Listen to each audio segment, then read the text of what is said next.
Dobrý večer.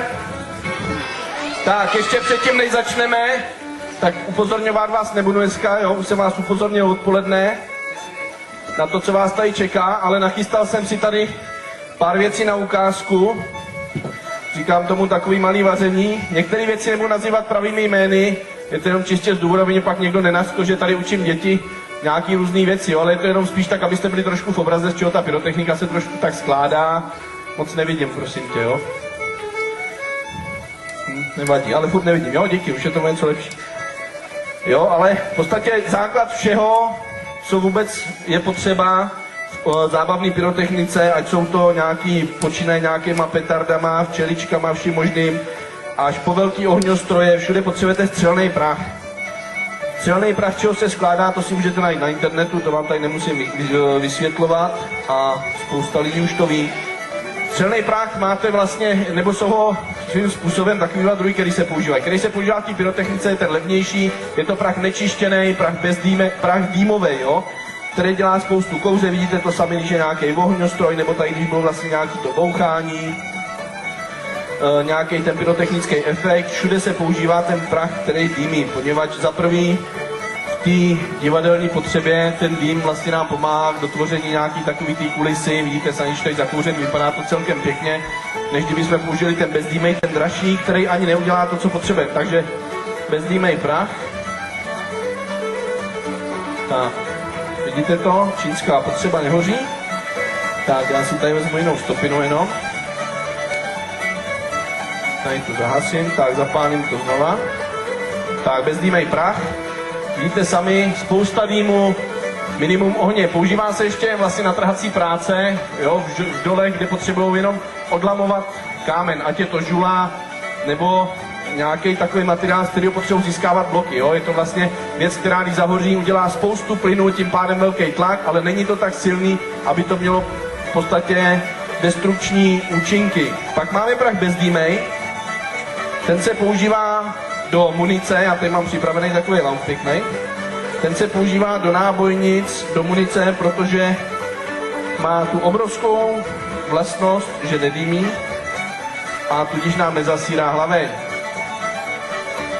Když je uzavřený, v podstatě natlakuje se, je schopný vyvinout taky obrovský tlak, a který potřebujeme k vymrštění té kulky.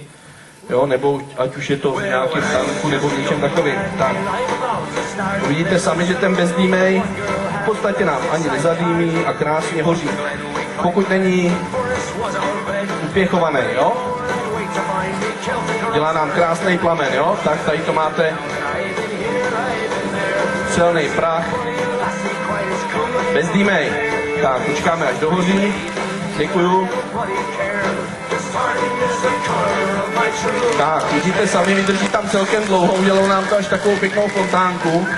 On tím, že je utopený takhle hluboko v tom laufu, tak se mu nedostává kyslíku, tak ten plamen už nedohořívá tak, jak by měl. Já ještě tady zapálím ty louče. No, v podstatě další věci, které se používají, tak se přimíchává do střelného prachu různý barevný, nebo různý kovy vlastně, nebo rudy, drahý. A ty nám dostávají barvy těch světlic, jo, nebo ať jsou to světlice, ať jsou to fontány, tak všechno vzniká tím, že se přimíchává do černého prachu nějaký barevný kov, třeba měď dělá žlutej, sodík, jo, nebo příměsi sodíku dělají až takový úplně takový ten tmavý do oranžová plamen. Je to ještě jednou a kde? Já tím, že mi svítí do očí, tak toho moc nevidím.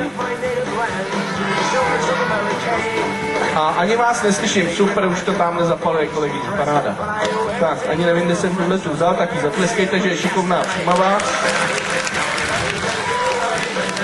Tak a když smícháte střelný prach, kapku ho poupravíte, přidáním nějakého kovu, ještě se do toho přidávají okysličovadla, aby to hořelo rychleji, protože ten prach jako takový samotný moc nehoří. Okysličovadlo zase máme kovy. Jo, jedno z nejlepších okysličovadel, hliníkový prášek. Tady ty černý stopiny moc dobře nechtěj. Tak, tady máme příměs barvy červený.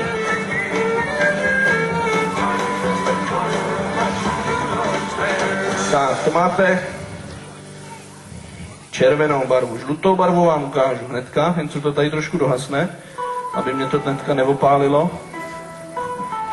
A měli byste hned ze začátku po vystoupení. Tak vlastně tadyhle to, co jste viděli teďka, tu barvu, tak to už je